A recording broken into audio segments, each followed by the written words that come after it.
We'd rather die on our feet than live on our knees. There is a price we will not pay. There is a point beyond which they must not advance.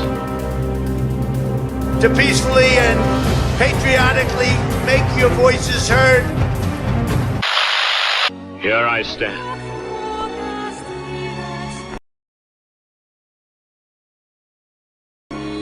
No.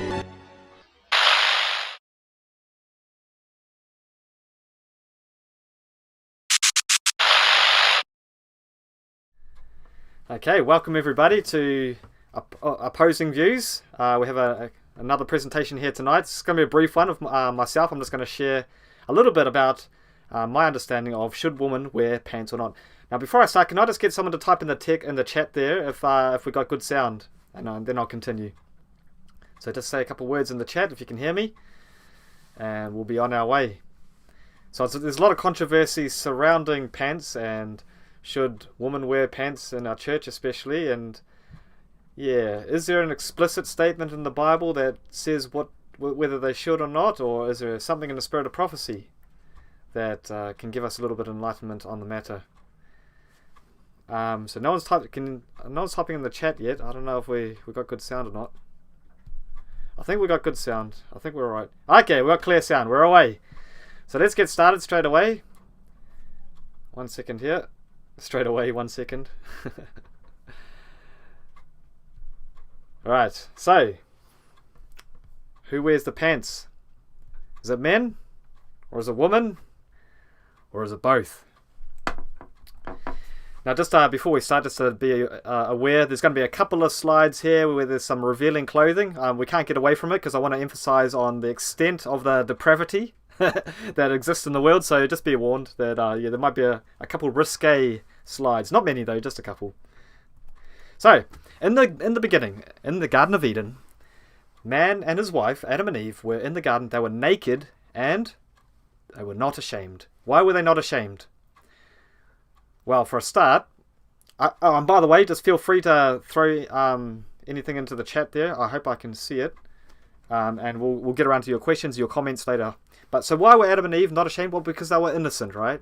They had no knowledge of sin. They didn't know that nakedness could lead to sexual immorality. They didn't have those tendencies, and they had no guilt, no underlying guilt of sin in their lives. And we'll get into that, why that is important in just a second. So they were innocent, they were naked, and they were unashamed. Now, after sin, Adam hid himself in the garden and he was afraid and he hid himself in the garden. Why? Well, he said here, I was afraid because I was naked. But he was already naked. Well, we know they had a robe of light, but in addition to that, something had changed with his character. Before, he was naked and unashamed because he was innocent. Now, clothing, whether we like it or not, it's inextricably linked to our sensibilities. For instance, you want to go to a wedding. You don't go there in shorts and a shirt. Well, most people don't. Why? Because it's not because it's necessarily immodest, even though it might be, but it's because there's a connection with the mind about the dress. You know, like you don't go to church in your rugby clothes. Because there's something that there has to be an agreement between what we dress and what's in our mind. And when there's a contradiction there, then we have an issue. Like if you go to a church in a rugby gear, or if you go to a wedding in shorts and a shirt, there's a contradiction in the very nature of dress itself. We can't really explain it. We don't know why, but it exists. And in this case, Adam had the guilt of sin resting upon him, and his nakedness, he reflected that. And that's why they tried to cover themselves with fig leaves, right?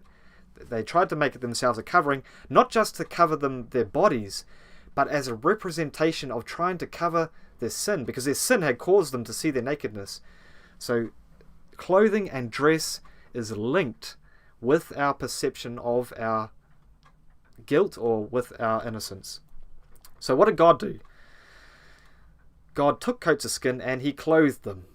So we know that God clothed them to protect them from the weather and the climate that would change.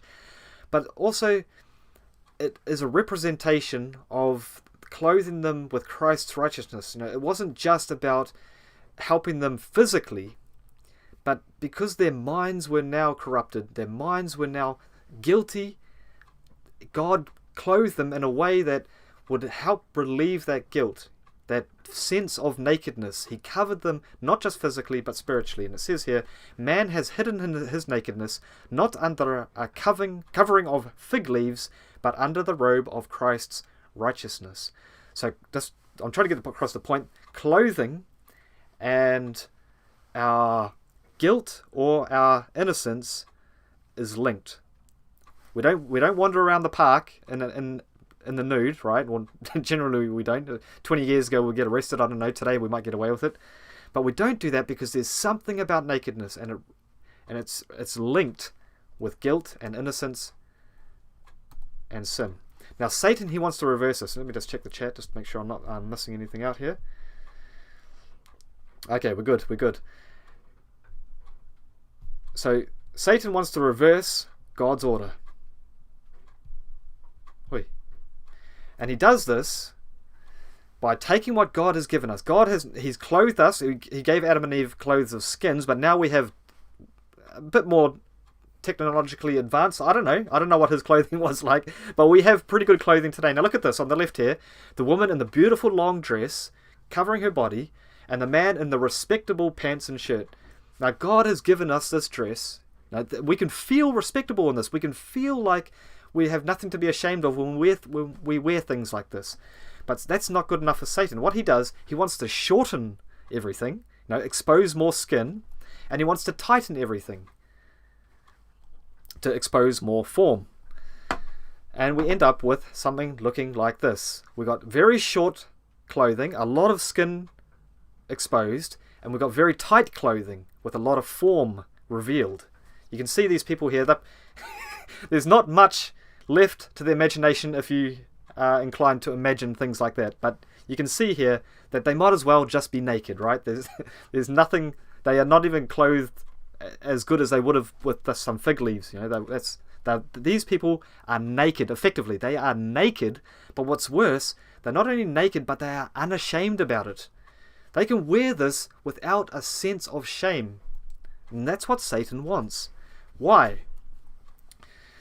Why does Satan want men and women to dress as though they are naked and without shame? Well, to start with, it's an affront to God, right? God has an order. He said, woman, you're going to dress like this. Men, you're going to dress like this. And whatever order God establishes, Satan wants to reverse it. That's just the nature of Satan. If God says you want to eat Genesis 1:29, a plant-based diet, Satan will say, no, that's not good enough. Let's throw in some animal products here. Now, all along the path of humanity, God has established an order, and Satan works to corrupt that order. Second, it's a detriment to mankind. Both physically, there's a health risks. Well, I don't know if you say risks, but it can be detrimental to health in some climates to wear no clothes.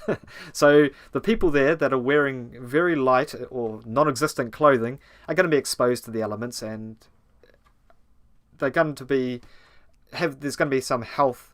There's going to be some effects on the health. And thirdly, it destroys the symbol of Christ. God has symbolized Christ's sacrifice on the cross and his gift of righteousness to us through clothing. That's just the way it is. God said it's a robe of righteousness. I've covered you with my robe of righteousness. I've taken the filthy garments from off of him, and I've put on him these clean and white linens. Satan destroys that symbol. Now our clothing is non-existent. It's a way of saying that your covering, Christ's covering, doesn't exist anymore. You remember when Moses was in the desert and there was a symbol there? The rock was supposed to split, the water pour out. That represented Christ's sacrifice for the good of the world. The second time Moses was to speak to the rock and the water would flow. It represents just praying to Jesus and the good of Jesus, the blessings, the benefits of that flow from the sacrifice of Christ would come to the world. Instead of that, Moses struck the rock and destroyed the symbol of Christ. He effectively made it like Christ was sacrificed more than once. That ruined the symbol of Christ, the representation that God had envisaged, or God had established, and Satan worked to destroy that symbol. And he does the same thing with clothing. Clothing that we're covered today as a representation of Christ's righteousness, and Satan wants to remove that covering, just like Moses unfortunately did in the desert. So why does man agree?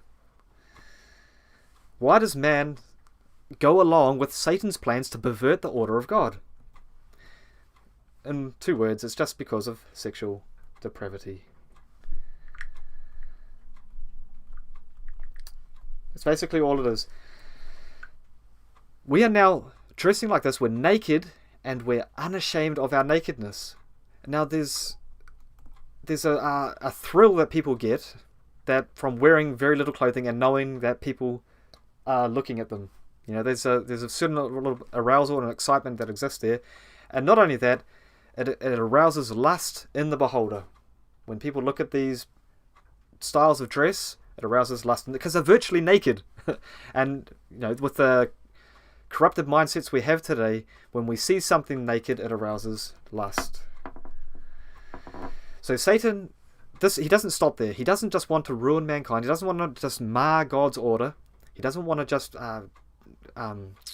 degrade us morally and physically. He wants to totally pervert the order of God. And he does that by switching the dress for he's switching the dress that God established for each gender.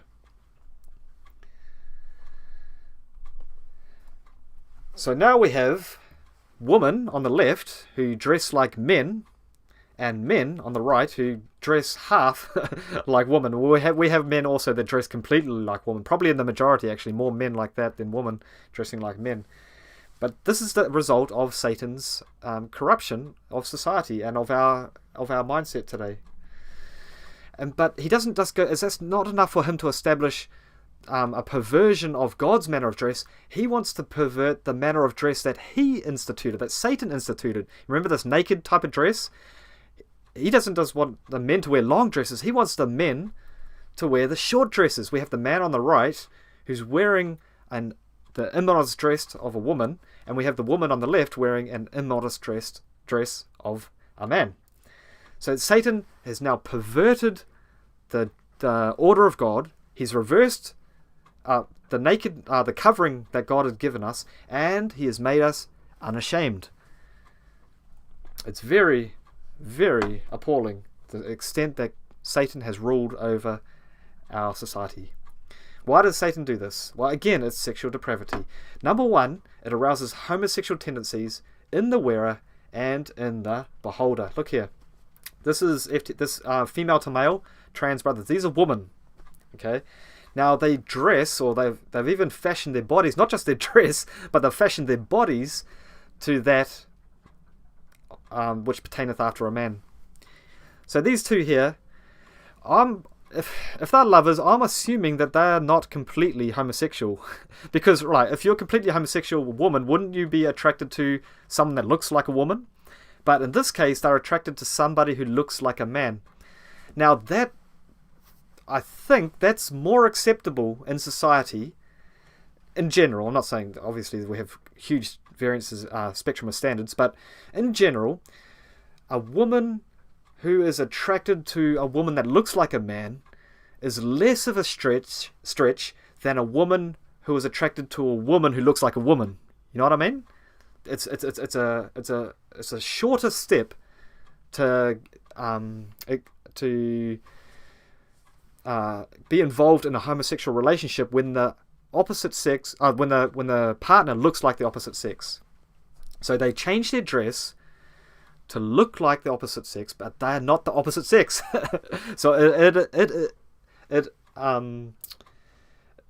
further promulgates? I don't know. It further promotes this idea of homosexuality. And the same here with the men. It's easier for a man to be societally acceptable for a man to be attracted to a man that looks like a woman than it is for a man to be attracted to a man that looks like a man, right? It's a shorter step. It's an easier step. It facilitates homosexuality. That's what Satan wants when he wants women to dress like men and he wants men to dress like women, to facilitate homosexuality. And just for a final example on this area, on the left here we have a woman who dresses like a man. Now, if it wasn't for the chest area there, we wouldn't know the difference between her and a man. And her partner here on the right is non-binary, which meaning she doesn't identify as a man or a woman. But we can kind of tell that she's a woman, right? It's pretty obvious. Now, I'm guessing the woman on the woman on the right, she isn't that totally homosexual, right? Because her partner looks like a man. So it's, again, it comes back to this idea that it's easier to be involved with a member of the same sex if they look like the opposite sex. And the sad thing here is that they have a child. I think it was the woman on the right, the non-binary woman. She had this child in a previous relationship. Now they're raising her to understand that gender and sexuality are fluid, meaning there is no man and woman. There is no heterosexual and homosexual. It's all on the spectrum. So this is how Satan works. He ruins the minds of the children through the depraved adults. I'm sorry to call them depraved, but yeah, we shouldn't judge them because they're not entirely to blame, because Satan is working. So they've been deceived, just like we all have in different areas of life. So it's sad, really. That's all it is. But Satan is behind it all. Now, the first part is transgenderism, or cross-dressing, is to facilitate homosexual tendencies. Now, the second reason is to reverse gender norms. And when I say gender norms, I mean like gender roles. For instance, on the left here, we have a woman, would you believe it, who looks like a man, and on the right we have a man who looks like a woman. Now, in this particular case, this woman on the left was impregnated by the man who looks like a woman on the right. It's hard to... I get confused, because they really do look like the opposite sex, really. Now, you can see just in the area of this photo here, even though they're both wearing pants, but look at this man, he's really wearing pants, and his body has the shape of a man. And the height of his head over the woman, that sort of implies something as well. And the way her arms are under his arms are over and around hers. That's all to give this impression that he is in charge, that he is the protector, that he is the leading role in this relationship. So what has Satan done? God had an order. He said in Genesis 3:16, this is after sin, he said to the woman, "Thy desire shall be to thy husband," that's Adam, "and he shall rule over thee," that's Eve. So God's order is for the man to rule over the woman. We're not talking about like tyranny or oppression or anything like that. We're just talking about the leadership in the home, right? And so the man is supposed to be the leader, but Satan works to confuse that order, and he wants the woman to rule over the man. Now, in many cases, the men like this. Like in this case here, it's a sexual fantasy to be dominated by a woman for some men. And obviously, there are some women who like to have control as well, and that's a problem. That's a problem in society, and the Bible says that this is a problem in society. But first, Satan does this as an affront to God again. God has established an order. He said, this is how the home relationship is to exist, and Satan wants to ruin that order. And it's also a detriment to mankind. God has established this order in order for society to function in the most smooth and most efficient way, is for men to have the rule and the woman to have their roles as well. And it's not saying that men that women aren't leaders or anything like that. It's saying that God has established an order for a reason. Women are leaders, but they have their position and their place in this leadership, and it's not in the home, except over the children, of course. So God has this order, and Satan perverts this order, and we end up with these homes that aren't leading to the best possible development of the children within them. When we have the mother that rules the house and the father that's taken on the role of a submissive housewife, if you like, that makes an impression on the child's mind. That ruins the effectiveness of having the male presence as the leadership presence, as the leadership role, and the woman as having the I don't know, say subordinate or the secondary role in the home. God established it for a reason. He's given it to it. He gave us a diet for a reason, not for arbitrary reasons, but for our benefit. And he did the same with the roles in the house. Let me just check the questions. Make sure we haven't got any comments here. No, everyone agrees with me. Okay. Carrying on. The third reason that Satan wants to reverse gender roles, and he does, remember, we're always going back to the dress. Satan wants to make women look like men and men to look like women because that has an effect on the mind. And it's an affront to God, it's a detriment to mankind, and it destroys again the symbol of Christ. We have in Ephesians chapter 5 the order that God has given. He said, Christ is the head of the church. And this is symbolized, if you read chapter 5, I think it's verse 31, it says that the man is the head over the woman. Should I check that? Someone in the chat want to check that? I'll check it, don't worry, don't take me a second. Ephesians chapter 5 and verse 30 onwards. So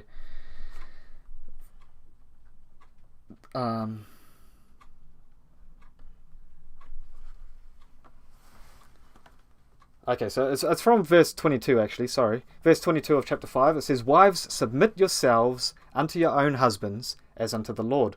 For the husband, verse 23, is the head of the wife. Now watch this. Even as Christ is head of the church. So the husband being the head of the wife is a symbol that represents Christ being the head of the church. Now when we have the wife ruling over the husband, this destroys that symbol. In effect, it makes the representation that the church is ruling over Jesus Christ.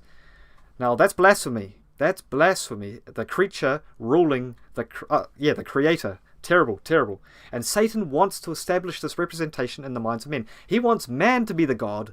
He wants God to be the piece of fiction that's created by man. See what he's done? He's turned the creator into the creation, and the creation into the creator. This is all Satan's plan, and he does it through dress. Believe it or not, he does it through the symbol of man and woman on earth. And in Isaiah 3:12, this very state of things is prophesied. As for my people, children are their oppressors, women rule over them. O my people, they which lead thee cause thee to err, and destroy the way of thy paths. This is what's happened.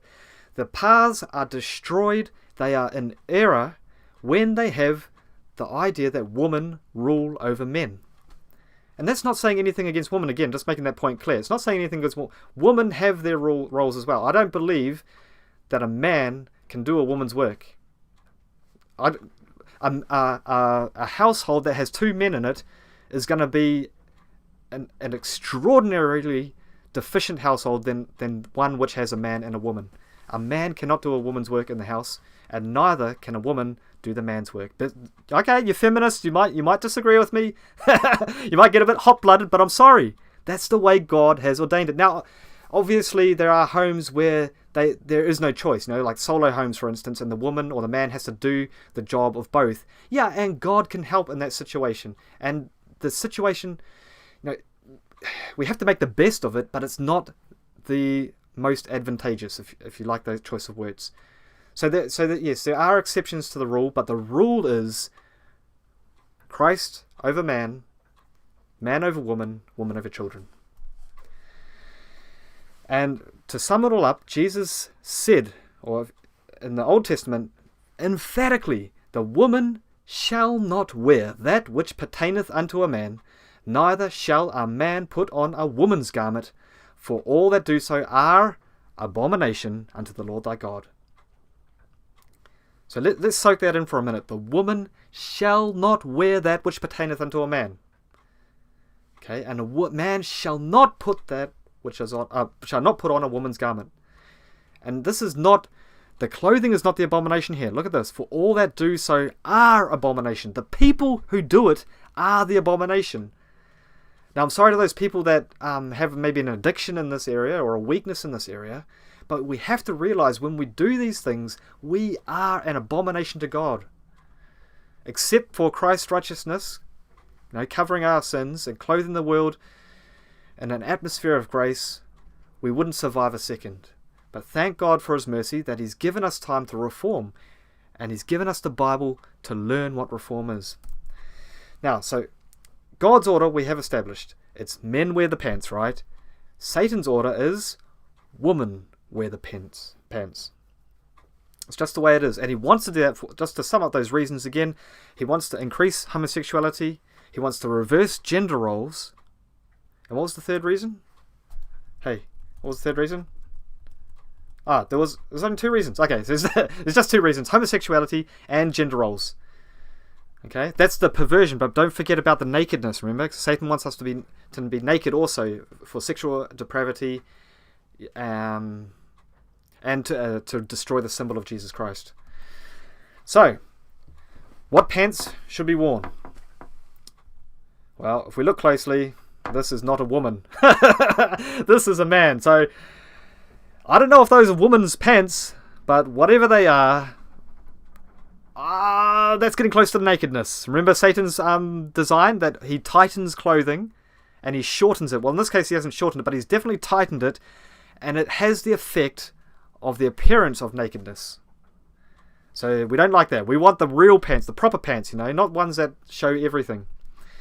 This is what we want. We want to be clothed and unashamed. Unashamed because we're no longer naked, and we're clothed according to God's order, but also because we can have this sense of the representation that this clothing, the clothing of our nakedness, is like the clothing of Christ covering our sins. We can walk unashamed because Jesus Christ died for us, and his righteousness stands in our place. So let's not destroy that symbol. Let's keep the symbol, and let's honor God. Now, let's get into the spirit of prophecy. Just in case you're not convinced. I saw that God's order has been reversed. Alright? And his special directions disregarded by those who adopt the American costume. So we're going back to this idea here that it's Satan's work to reverse or pervert God's order. And she's saying that that people do that who adopt the American costume. Now, in wide contrast with this modest dress, now this is talking about women here, is the so-called American costume. What is the American costume? Resembling very nearly the dress worn by men.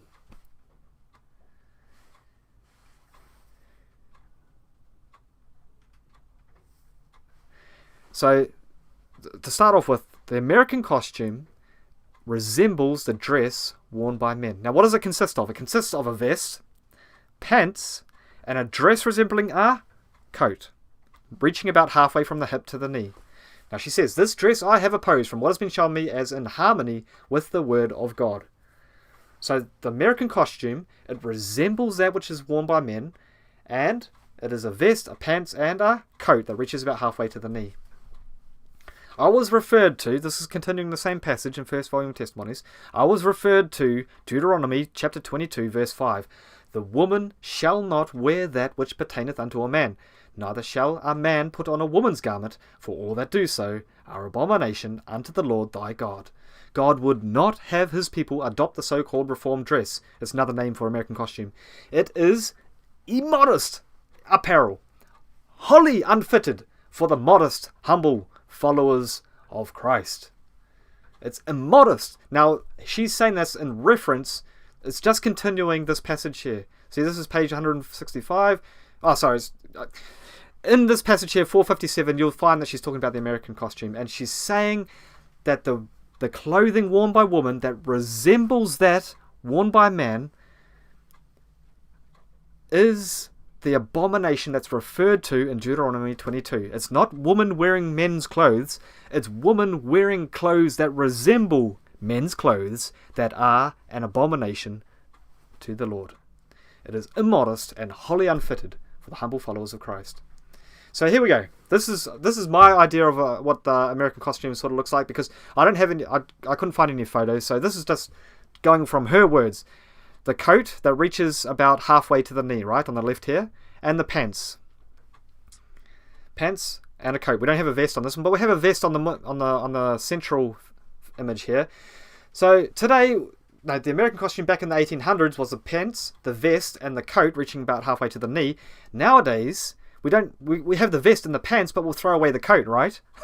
We don't any modesty that might have been afforded by the coat, we've discarded that. And not only that, we throw away the vest, and look what we do to the pants. Is this woman wearing any clothing, or is she painted her legs? You can't tell the difference. I mean, whenever I see this, I'm just reminded of the rear end of a gazelle or an antelope. That's what it looks like. There's no clothing there. She's naked. But this is what we've done to the... In the 1800s, this dress was an abomination. The one on the left, that was an abomination with the coat and the pants. Today, what is this dress doing here? Now, I don't suppose that we see this dress too much in the church, but in any effect, we are heading that way. Look at this. There is an increasing tendency. Not just a tendency, but an increasing tendency to have women in their dress and appearance as near like the other sex as possible, and to fashion their dress like that of men. See? But God pronounces it abomination.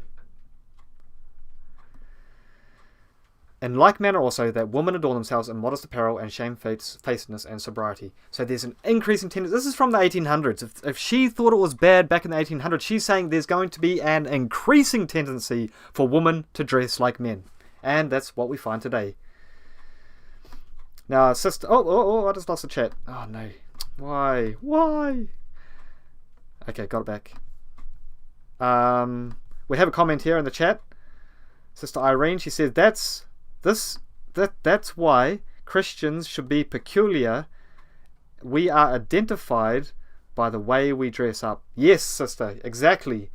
When people look at us, they are evaluating Christianity. And so when we dress like the world, we in effect are destroying the image of Christianity. We need to be peculiar in order to identify as Christians. Not peculiar as in strange, but peculiar as in different to the world's standards. We have higher standards, but the world has no such standards. Let's continue. In this style of dress, talking about the American costume still, God's order has been reversed and his special directions disregarded. It's sort of a repeat of the last statement. And again, she repeats the quote from Deuteronomy 22:5, the woman shall not wear that which pertaineth to a man. God would not have his people adopt this style of dress. It is not modest apparel. It is not at all fitting for modest, humble women to profess to be Christ followers. Now, I can't emphasize enough that she's not talking about women wearing man's pants. She's talking about women wearing pants that are resembling men's clothing. Women are not supposed to wear pants. They're supposed to wear a dress.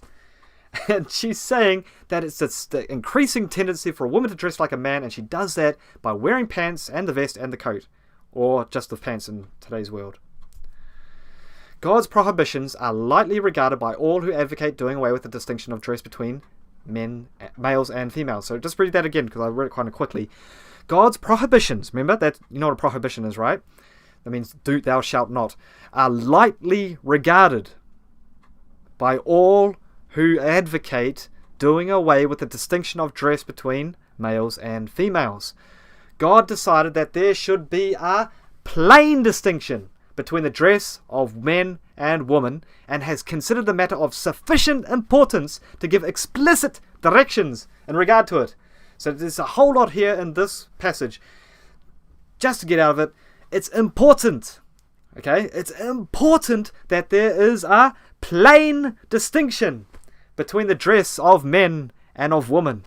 It's not saying men's pants and women's pants. That's not a plain distinction. That is pants. We are told there needs to be a plain distinction, and the way that we arrive at that distinction is there's pants for the men and there's a dress for the woman. If women would wear their dresses so as to clear the filth of the streets for an inch or two. Stop there. Stop there. Look. Read that first part of the sentence again. If women would wear their dresses, right? Dresses, not pants. If women would wear their dresses so as to clear the filth of the streets an inch or two, their dresses would be modest and they would be kept clean much more easily and would wear longer. Such a dress would be in accordance with our faith. So we're always trying to push the boundaries. That's the problem. We're saying, how close can a woman's dress resemble that of a man? We don't want to do that. We want to say there should be a plain distinction between the woman's dress and the man's dress. We shouldn't be trying to push the boundaries about how short we can wear the dress or how short we can wear the pants. And we shouldn't be pushing the boundaries about how tight to wear the pants or the dress. We should just accept what God has said, that a dress that clears the street an inch or two would be such that is in accordance with our faith. Look at this. It's respectable. It's beautiful. It's classy. It's Christian. You know, the woman in the long dress, the man in the pants and the shirt. This is what God established. This is the order of God. This is what He established for men and women to dress like. But of course, we always heed Satan's persuasions. We want to tighten the dress. We want to shorten the dress. We want to tighten the pants and shorten the pants. But God would not have it thus. He gave us explicit directions that woman should not wear that which pertains to a man, that it should be modest with shamefacedness and sobriety, and man should not wear that which belongs to a woman, and his dress should also be with shamefacedness and sobriety. So can we all just agree to not try to see how close we can live to the city of Sodom, but let us exist and dwell in the city of Christ's righteousness, of Christ's and God's order that He has established.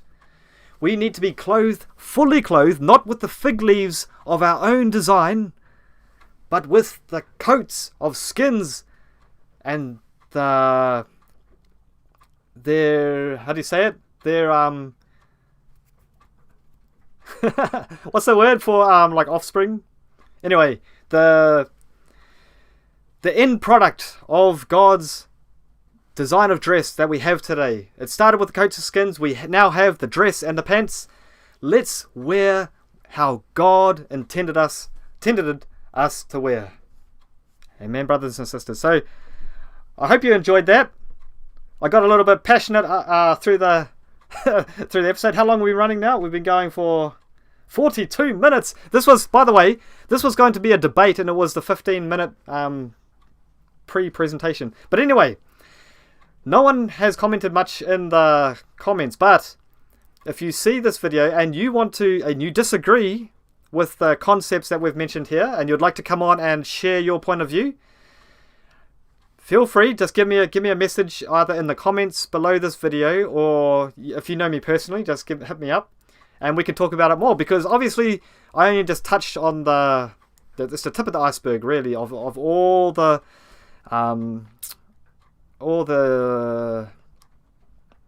man, my mind just keeps going blank of all the the information and the knowledge that God has given us on the subject. But in effect, brothers and sisters, let's just take the writings and the word at face value, and just as they're written. If God says, don't wear that which pertaineth or looks like a man's dress, then let's not do it. And if God says, let not the man dress like a woman, then let's not do it. Let's not try to push the boundaries. So with that, thank you for listening. Thank you for tuning in. We'll see you next time here on Opposing Views.